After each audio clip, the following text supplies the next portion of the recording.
Alright, so we watch this one. This one.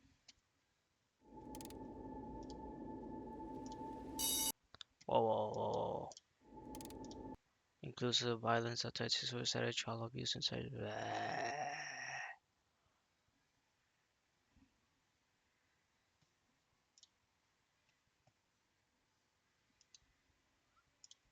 Alright, let's watch this.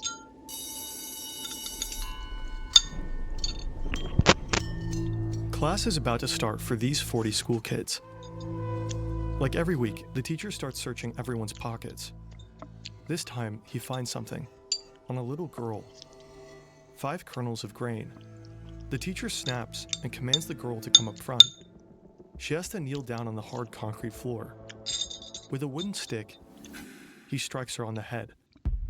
Again, and again, and again, and again. Her classmates watch in silence. The beating goes on until the little girl collapses. Afterwards, her classmates carry her home. The same night, she dies. Yo. The little girl and the other 39 children are all inmates in one of North Korea's deadliest prison camps, Camp 14. Comparisons have been drawn to the Nazi death camps, to the Soviet Gulag. You know, they're accurate, and in their own way, they're different. A lawless detention facility hidden in the mountains of Kaeshan, a place where people are imprisoned for the crimes of their parents. Once you end up here, you will most likely die here. This is truly a space that is outside humanity, let me say that.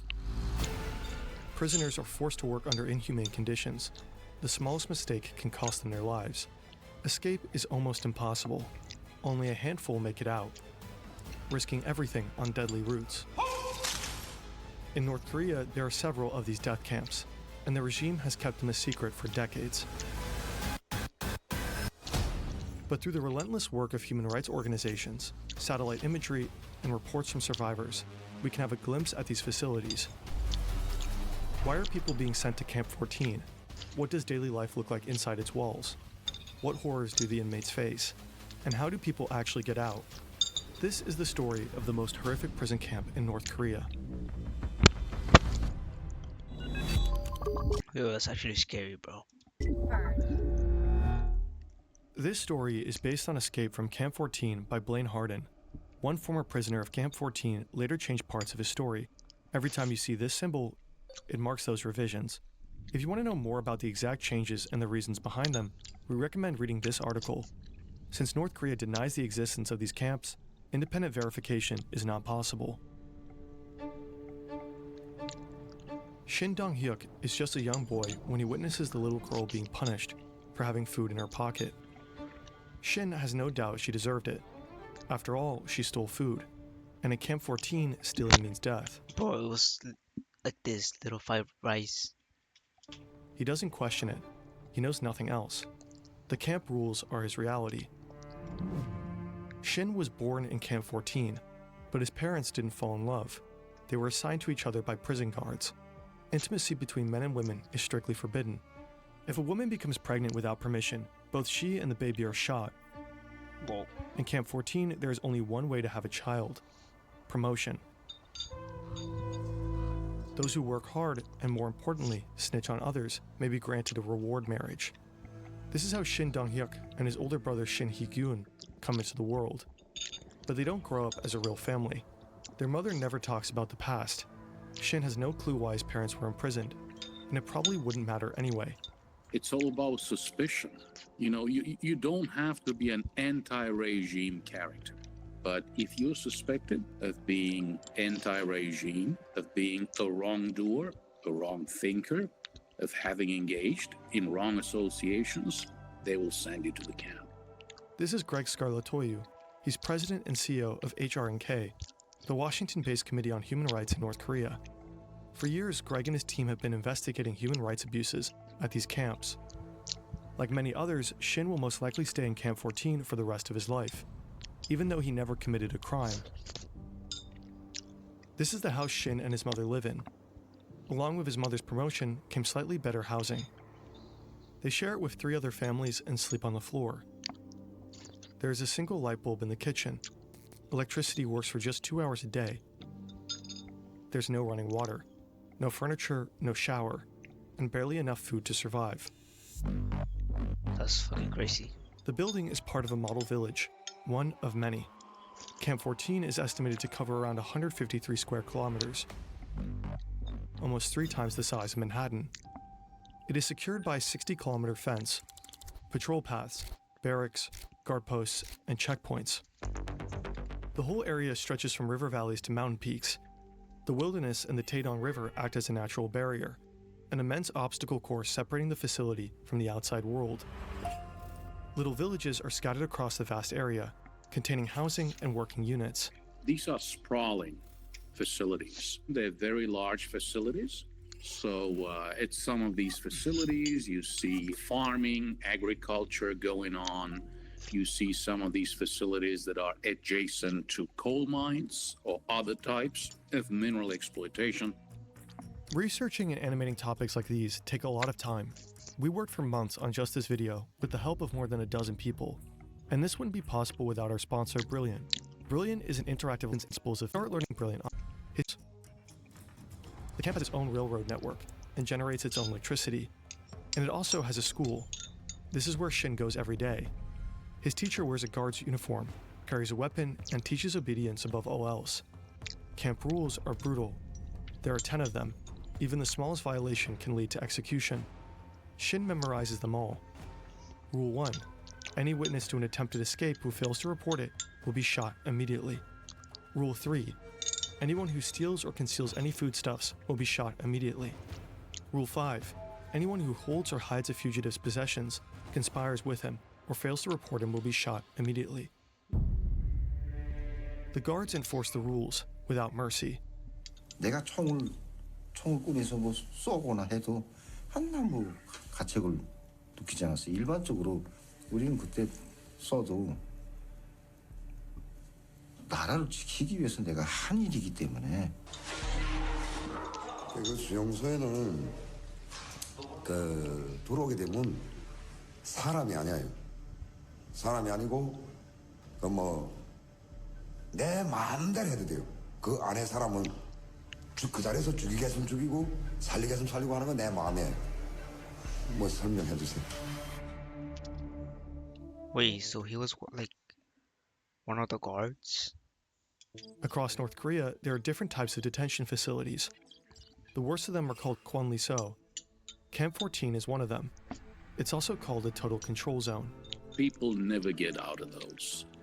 You know, they just waste away. They get killed by this vicious cycle of malnutrition and forced labor. Shin's mother has to work the rice fields, 10 to 15 hours of hard labor every day. If she meets her quota, she receives food, just enough to survive the night and make it through the next day. North Korea is all about production targets. If you don't meet them, and probably you will not meet them, you'll get less food, more work, less food, more work, and that's how you waste away and die. That's, the truly tragic story at these camps. From the moment Shin starts school, his life is split between the classroom and hard labor in the coal mine. Long workdays are made worse by a constant gnawing hunger. Before school, Shin often eats his mother's portion while she's still out in the fields. She beats him for it, but he does it anyway. To him, she's not a source of love or care. She's a rival in the fight for every meager scrap of food. This is Shin's meal, served 3 times a day for his entire prison life. If he makes a mistake, his portion is cut in half as punishment. Sometimes he and the other inmates catch rats, the only source of meat in Camp 14. For Shin, this isn't as much as a nightmare. It's normal life. He has never seen the world beyond the barbed wire. Unlike this man.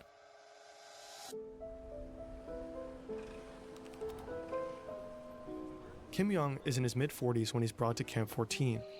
He knows the world outside very well. In fact, he was a high-ranking military officer and vice president of a state-owned company. In his former life, he enjoyed culture, a chauffeur, and all the benefits of being a government employee. Now he's also forced to work in the coal mines. Kim didn't break any laws to get here. His parents did. In North Korea, this form of collective punishment is called yunjoje, guilt by association. Up to 3 generations can be punished for crimes of family members. When Kim was a child, his father and brother were accused of spying for the United States, enough to execute them. After that, Kim was brought to an orphanage under a new name. It took more than 40 years until someone found out about his true heritage. Even Kim himself wasn't aware of the supposed crimes his family allegedly committed.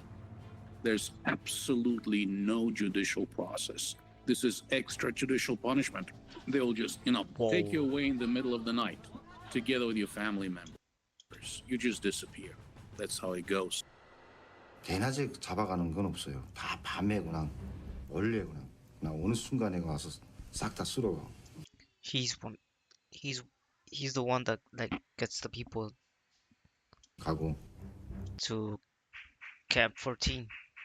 정치범 수용소에 가서도 그 가족들은 우리가 뭘 잘못해서 왔는지 그걸 모른다는 거죠. Fear is the most powerful tool for prison guards to keep inmates in line. During Kim's time in Camp 14, a total of 25 inmates are executed. One day, he witnesses a fellow prisoner being killed for collecting chestnuts that had fallen from a tree. What? Kim spends most of his days underground. Hours and hours of endless work with no sunlight and no mercy. Kim struggles. He's never faced labor like this before. Mistakes are inevitable, and every one of them is met with the punishment of a guard who never leaves his side. One day, a guard strikes Kim with the butt of his gun till he falls unconscious. For the next 2 days, he only receives half his meals. After more than 2 months of living like this in Camp 14, Kim decides to end it. Following a long day of work, he steps into the elevator of a mining shaft. The metal cage ascends until it reaches a height of around 2,000 feet. He pulls the safety pin, and the elevator falls. But Kim survives, and the vicious cycle goes on. When Shin is about 6 or 7, the camp's borders shift.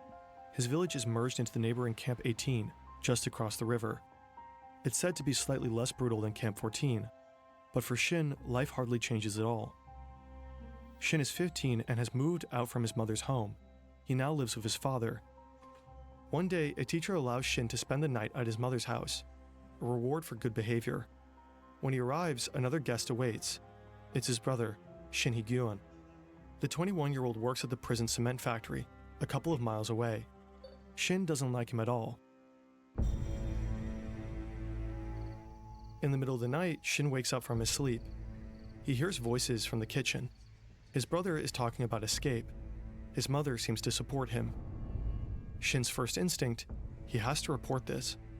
He goes to a nearby dorm room and wakes a friend to ask for advice. What? The friend urges Shin to tell the guards. They go to the school's night guard on duty and report the escape plot. Shin also signs a false police statement, claiming he saw his mother and brother commit murder. This piece of evidence ultimately leads to an execution order. The guards take Shin to an execution site next to the Taedong River. A crowd has gathered to watch. They drag out his mother and his brother. They're killed in front of Shin's eyes.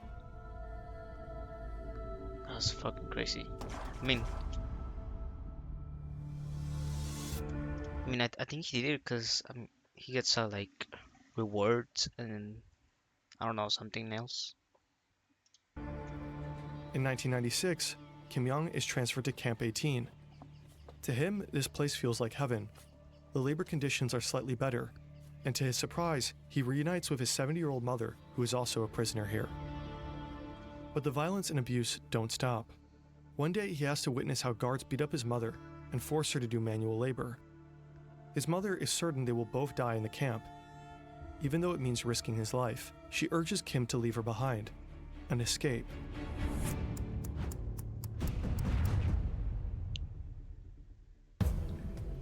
Escaping from a North Korean death camp is almost impossible. These are highly protected facilities. You're talking barbed wire, walls, armed guards, intersecting lines of fire. We're talking machine guns. Very, very difficult to escape. It's, difficult to escape a detention facility in any civilized country, imagine North Korea. Kim Young quietly studies his surroundings. He observes, waits, and starts thinking. He lays out multiple escape plans. but none of them seem doable to him. Another hard day of work. The prisoners are loading coal onto a train. Suddenly, they spot something. Grain scattered across the bottom of a train car. It must have transported food before. The scene explodes into chaos. Prisoners drop everything, desperately looking for the tiniest speck of food. The guards start shouting, but no one listens. Kim discovers a narrow space beneath a metal panel in the floor of a coal wagon. He squeezes inside, and as the train rumbles out of Camp 18, he rides with it. Hours later, the train reaches Go-On Station at around 4 a.m. We don't know exactly how, but Kim manages to crawl out of his hideout and disappears into the night. Sure. He's crazy. Kim successfully escaped Camp 18, but his path to freedom is still very long. After finding a worker's uniform, he changes clothes and starts a treacherous journey that will take him many months through China and Mongolia to South Korea, where he'll eventually seek asylum. Escaping a prison is one thing. Escaping the country is another. We made a whole video on how to escape North Korea. Link is in the description. Shin also manages to escape from Camp 18 twice, both times by crawling under a fence. Both times he's recaptured. After his second attempt, Shin is sent back to Camp 14 and is thrown into a special detention center, a place with only one purpose: torture. I still have the scars of my torture and the burns. Look at my arms. My arms aren't normal. They are bent and deformed. Before I was tortured, my arms were straight. When I was tortured, my arms were tied up with a rope and pulled backwards. That made them more and more bent. I'm filled with anger when I stand in front of the mirror and look at my body after a shower. What the After 4 weeks of torture, he's thrown into a pitch-black cell. No windows and barely enough space to lie down. There he'll spend the next 6 months. After his release, Shin is thrown back to the general prison population. He has to work in the coal mine, the farm fields, and eventually in a garment factory. This is where he meets Park Young-chul, a man unlike anyone Shin has ever seen. Born into an elite family, Park once held a prestigious job and had seen the world beyond North Korea's borders. By then, Shin already knows he's on the execution list. With Park at his side, he begins planning what will be Shin's third and final escape. Shin and Park are assigned to do some woodwork up in the mountains, along with some prisoners. They're chopping wood near the outer fence. The camp's fence is around 10 feet high and lined with high-voltage barbed wire. The next guard tower is a quarter of a mile away. Shin watches the patrols. There are long gaps between them where no guard is close enough to spot the two. The plan is simple. Wait until dusk so that their footprints can't easily be traced in the snow. They slip through the high-voltage wires without touching them. As the sun sets, Shin and Park move closer to the fence. They hack branches, pretending to stack wood. Nobody notices them. Park hesitates. Shin's heart races. He grabs Park's hand and they run. Shin slips. Park reaches the fence before him. He tries to squeeze his head between the two lowest wires and hits one of them. Park's body is not moving. The bottom wire bends under his weight, creating a narrow gap. Shin crawls over Park's body. He is almost past the fence when his legs slip, hitting one of the wires. The voltage tears through him. His pants char. His skin burns from ankle to knee. But somehow he makes it through. Park's body lies dead on the fence. Shin runs without looking back for 2 hours straight until he realizes that he made it. He manages to cross the river to China, and after a journey of almost 2 years, he finally reaches South Korea.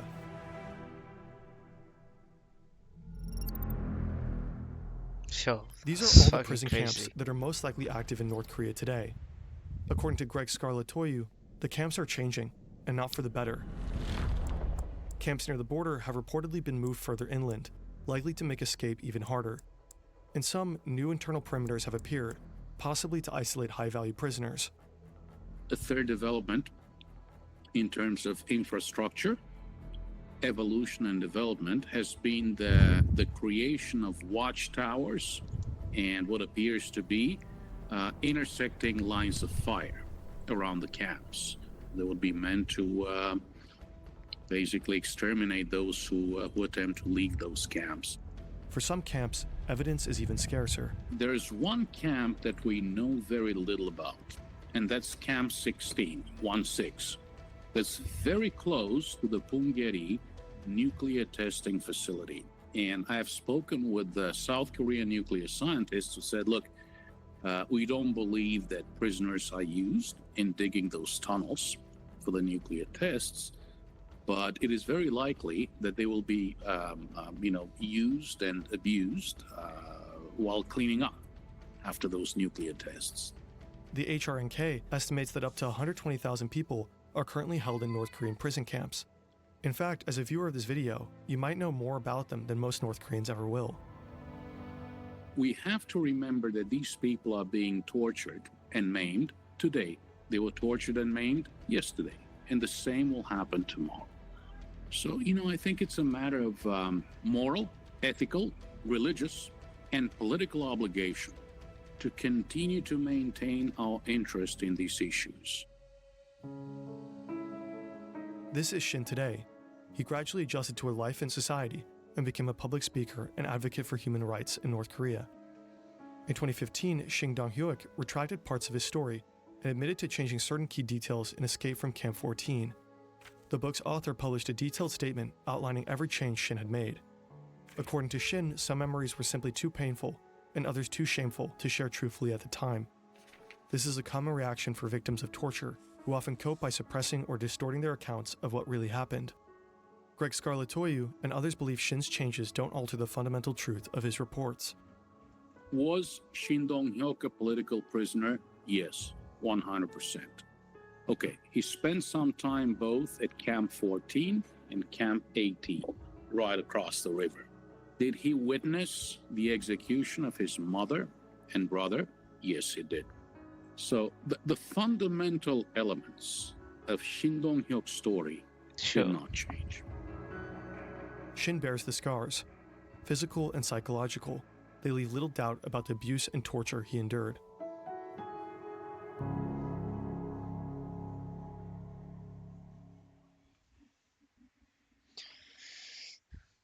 Sure, that's crazy, bro. That's fucking crazy.